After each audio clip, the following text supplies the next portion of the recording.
উটের ভিতরে আল্লাহর কুদরত রয়েছে।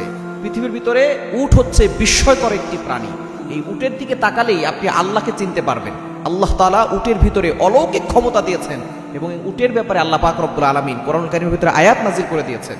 30 নম্বর পারার 13 নম্বর পৃষ্ঠার 4-5 নম্বর লাইন, সূরা গাশিয়ার 17 নম্বর আয়াতে আল্লাহ বলছেন, আফালা ইয়ানজুরুনা ইলাল ইবলি কাইফা খুলিকাত। তারা কি দেখে না, উটের দিকে লক্ষ্য করে না এই উটকে কিভাবে সৃষ্টি করা হয়েছে? আল্লাহ তাআলা অলৌকিকভাবে এই উটকে সৃষ্টি করেছে। উটের ভিতরে আল্লাহ পাক রব্বুল আলামিন অলৌকিক কিছু ক্ষমতা দিয়েছেন। সে 50 ডিগ্রি মরুভূমিতে 50 ডিগ্রি যে গরম, সেখানের ভিতরেও সে ঘন্টার পর ঘন্টা হাঁটতে পারে। আমাদের যে কষ্ট হয়ে যায়, সামান্য একটু গরম করলেই আমরা ঘর থেকে বের হতে পারি না, এসি ছাড়া থাকতে পারি না। কিন্তু উটকে আল্লাহ তাআলা এমনভাবে সৃষ্টি করেছেন, ঘন্টার পর ঘন্টা চলে যায়, তারপরও দেখা যাচ্ছে সে মরুভূমির মাঝখান থেকে হাঁটতেছে, চলতেছে, তার মালিকের কথা সে শুনছে। কিন্তু আমরা কিন্তু এত গরমের ভিতরে থাকতে পারি না। আল্লাহ তাআলা উটকে এই অলৌকিক ক্ষমতা দিয়েছেন। শুধু তাই নয়, এই সে মাসের পর মাস সে পানি ছাড়া বাঁচতে পারে, চলতে পারে। উট হচ্ছে এমন একটা প্রাণী যে তার পেটের ভিতরে পানি ফিল্টার করে রাখতে পারে। Can you imagine? আপনি কল্পনা করতে পারছেন?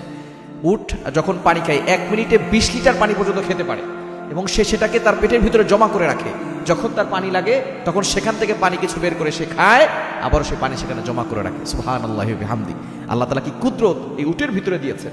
শুধু তাই নয়, আমাদের চোখের পাপড়ি হচ্ছে একটা করে, তাই না? উটের চোখের পাপড়ি 2টা করে। আল্লাহ পাক রব্বুল আলামিন কি লেয়ার দিয়েছেন উটের চোখের ভিতরে।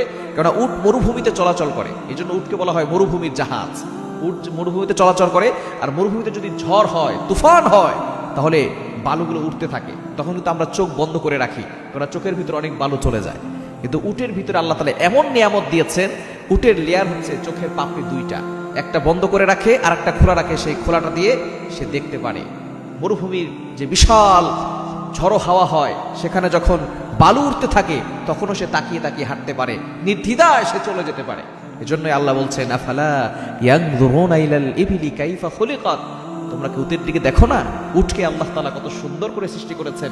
আল্লাহ তাকে অলৌকিক ক্ষমতা দিয়েছেন। এই প্রাণীটার ভিতরে আল্লাহ পাক রব্বুল আলামিন এমন শক্তি দিয়েছেন, সে মানুষের বোঝা বহন করে। শত শত কেজি সে ভারী বোঝা বহন করে দূর দূরান্তে চলে যায়। সুতরাং এই উটকে দেখে শিক্ষা নিতে হবে। উটের দিকে তাকালে এই রবকে চেনা যায়, যে রব উটকে সৃষ্টি করেছেন। আফালা ইয়ানজুরুনা ইলাল ইবলি কাইফা খুলিকাত। তারা কি দেখে না উটের দিকে লক্ষ্য করে উটকে কিভাবে আল্লাহ সৃষ্টি করেছেন? এই উটের গোশত আমরা খেতে পারি, আবার উটের দুধ আমরা খাই, আবার উটের চামড়া দিয়ে আমরা বিভিন্ন ধরনের পোশাক তৈরি করি, আবার অনেক সময় জুতা তৈরি করি। সুতরাং এই উটের ভিতরে আল্লাহ পাক রব্বুল আলামিন কত নিয়ামত দিয়েছেন। শুধুমাত্র উটের দিকে লক্ষ্য করলেই কিন্তু আমরা অনেক কিছু জানতে পারি। এজন্য আসুন, যে আল্লাহ উটকে সৃষ্টি করেছেন অলৌকিক ক্ষমতা দিয়ে, এবং আল্লাহ তাআলা পৃথিবী কত সুন্দর করে সৃষ্টি করেছেন, আমরা ওই আল্লাহর ইবাদত করি। তাহলে দুনিয়াতেও শান্তি হবে, আখিরাতেও আমরা নাজাত পেয়ে যাব।